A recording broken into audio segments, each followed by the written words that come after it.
ஒரே மதம், ஒரே மொழி, ஒரே உணவு, ஒரே கலாச்சாரம், ஒரே வரி, ஒரே உரம், இப்படி இந்த ஒரே ஒரே ஒரே என்னும்போது ஒரு கட்டத்துக்கு மேலே என்ன ஆகிடும்னா ஒரு சர்வாதிகார போக்கை மட்டும்தான் வழிவகுக்கின்றதுக்கு தான் இது முதல் ஒரு காரணம்.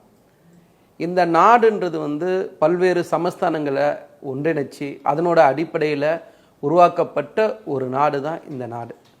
அப்படி இந்த பல்வேறு சமஸ்தானங்களை இணைக்கும் போது நீங்கள் கொடுத்த வாக்குறுதின்னு ஒன்று இருக்குல்ல, இந்த ஒன்றியத்தை இணைக்கிறதுக்கு, இந்த ஒன்றியமாக உருவாகிறதுக்கு, அந்த வாக்குறுதியை இன்றைக்கி காற்றுல விட வேண்டிய அவசியம் என்ன?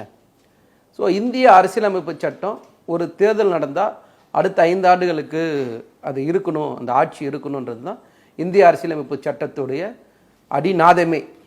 இன்றைக்கி நீங்கள் என்ன சொல்கிறீங்கன்னா ஒரே தேர்தல் அப்படி எந்த அடிப்படையில் கொண்டு வரீங்க அப்படின்னு பார்த்தா இந்திய அரசியலமைப்பு சட்டத்தையே நீங்கள் திருத்த வேண்டிய கட்டாயத்தில் இருக்கீங்க. ஸோ இந்திய அரசியலமைப்பு சட்டத்தை திருத்தணும்னா என்ன பண்ணோம்னா 2/3 மெஜாரிட்டி வேணும். 2/3 மெஜாரிட்டினா இன்றைக்கி இருக்கிற கட்டத்தில் 362 பேர் இந்த மசோதாவுக்கு ஒப்புதல் கொடுக்கணும். ஆனால் இன்றைக்கி பிஜேபி கூட்டணியோடு சேர்த்து எத்தனை பேர் இருக்காங்க? 292 கூட இல்லை. எப்படி இந்த மசோதா முதல்ல வெற்றி பெறும்? இந்த மசோதா கொண்டு வந்ததே தப்பு, கொண்டு வர வேண்டிய அவசியமே கிடையாது.